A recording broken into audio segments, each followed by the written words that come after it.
The last piece of the SWIFT method is T for timing, measuring what matters in athletic development.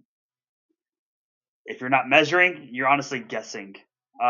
Athletes who aspire to play at the national club level, varsity, and college need more than just hard work. They also need some data driven progress tracking by me, the strength coach, their school coaches, club coaches, to ensure they're getting faster, jumping higher, and improving their output.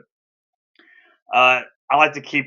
I like to do this as much as you would in your sport. You know, you have certain categories of stats based on your position in your sport that you're going to keep track of as you get older and go to a higher level. So I have to do the same thing. Not everything 100% needs to be tracked and measurable, but there are a lot of important things we need to consider, just like in your sport. Okay, we we use performance metrics to track an athlete's athletic improvements in key areas such as sprint speed. We like to do short distance accelerations, like 10 and 20-yard sprints. Also, a flying 10, where basically you get 5 or 10 yards of free space that we have in our gym, and then you run for another 10 yards. And the last 10 yards is where you get tracked. So you should be hitting 3 to 5 tenths of a second faster. If we were outside, we would definitely be having 10 to 20 yard uh, free fly space, and then having another 10, 20, and 30 yards flies we measure. Then there's vertical and horizontal jumping. Okay, we know this as no approach and approach jumping, as well as broad jumping. Change in direction for speed. Usually, there's some reactive things you can do, but mostly we work on the body mechanics and looking. So the 5-10-5 Pro Agility Shuttle isn't a true agility, but it is a good change in direction. Strength outputs and lifts. A lot of the girls and guys that we train are getting a lot of 1 rep max numbers from school. So we usually either use those, or we'll go a little conservative, like boys will go start off with 90% of their body weight in back squat, and or 1.2 times their body weight in back squat, and then 90% of their bench for their body weight. And then girls is a little bit less than that too. And then we kind of work our way up. But overall, we do need a baseline is the main key here, and then something to build up from there.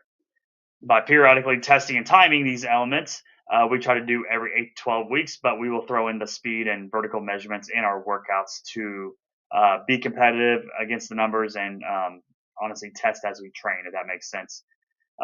We ensure our training is working and that we are making real time adjustments to maximize athletic potential. Okay. Why timing and testing are essential. If an athlete isn't tracking their progress, they have really no way if they're improving. And a lot of people will say, well, if they're constantly playing sports, they're doing better, they're getting better stats. Yes, that's one way to measure.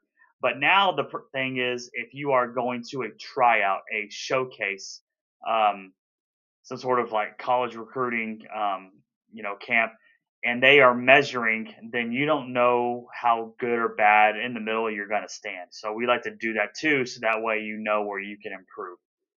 What happens when you track performance? You see clear improvements over time. You identify weak areas that need extra attention. You create competition in training, like I said before, keeping athletes motivated. Adults, we see this all. We would see this for years in CrossFit. You know, the leaderboards. You can adjust training based on real performance data. I take this with a grain of salt because it could also just be a bad day. If I know that they are short on sleep and energy because there's a lot of tests going on, projects due, they just got back from a 3-day tournament, I take it with a grain of salt, but I will do the test repeatedly for a week or two, and then I will make small adjustments to our lifts and our plyometric packages. What happens when you don't test and measure? You don't have as clear proof of improvement. Training might not be optimized for actual results.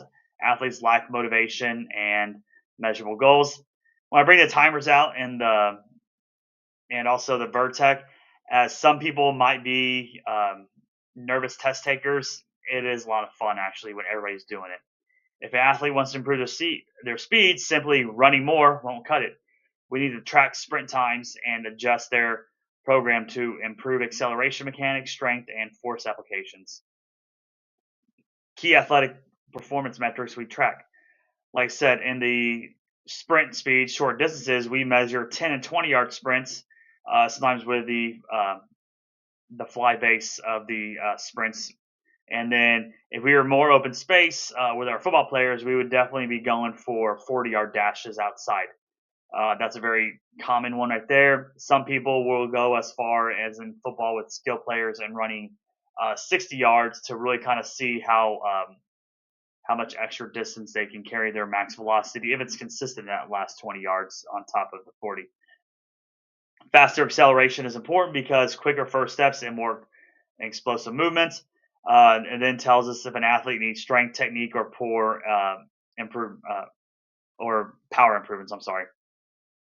Vertical and horizontal. Vertical jump, broad jump. We went over those.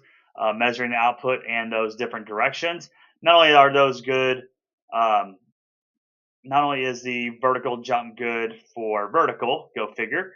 When we mix that in with broad jump, that lets us know if there's a certain um, force acting on the body we need to work on more to help our sprint ability. Actually, okay, there's vertical and horizontal components working on the body as we sprint, so we want to make sure we have those together and make sure maybe it's a technique issue, maybe it's an actual power issue we need to work on with the athlete. Okay, so change in direction. Like I said, 5-10-5 shuttle is our main one, especially because we work indoors on limited space. The L drill is a very common one in sports like football. I know a lot of soccer players who will practice it, and that one's really good as well. I think I might actually like that sometimes more than the 5-10-5 pro agility shuttle. Um, we don't always run in straight lines, so we must learn to take our speed and explosion and wrap around, cut, and change direction without losing as much time. Okay. Strength output. We care about strength on the trap bar deadlift, the back squat, front squat, and bench press. Everything else we are wanting to get stronger, but those are the meat and potatoes to help us see what different force productions are. Uh, why would we do tests for more than different lifts? Sometimes you may just not be good at all of them, but a trap bar deadlift might be able to tell you how strong you are in your lower body, but maybe you're not as good at back squatting because you can't go low enough for the test. Okay, that could be something simple like right there.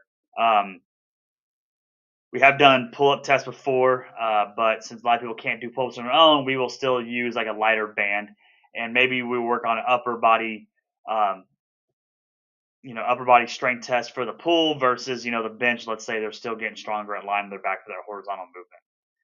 Okay. Strength is useless unless it can be applied quickly and efficiently. This is also why we work at moving the bar fast at different loads of weight and different rep ranges. The relationship between timing and training. Training without timing equals blind progress. No way to measure improvement. Timing without training, data collection with no real action. But training plus timing together equals clear goals, measurable progress, and optimized athletic performance. By tracking results and making training adjustments, we ensure every athlete is getting faster, stronger, and more explosive over time. If sprints time are slow, how do we use this data? We adjust mechanics, power output, and acceleration drills. If vertical jumps are too low, or let's say they're not even consistent in there, we increase plyometric work and focus on force application. If agility tests results are weak, we have to improve deceleration, but it's more of a acceleration and deceleration back to acceleration combo. Okay, reaction time and change in direction mechanics. With the shuttle, it's really honestly just getting reps and getting used to that. Even though on the court you might just be better at it because it's your sport. If strength output is high but speed is low, we shift training from max strength. Usually they'll call that absolute strength. A little more explosive relative strength. Okay, so you're just playing with different percentages. Okay, the bottom line for athletes and parents: if an athlete wants to reach the next level, they must measure their progress. Timing and testing gives us a blueprint for what needs improvement. Speed, power, and agility are all trainable. Everybody can get better at it, even though we're all on different levels, but only if we track them and adjust training accordingly. If your athlete wants to train smarter and not just harder, stay locked into Swift method programming where we combine elite performance training, and individualized training for measurable real world athletic gains.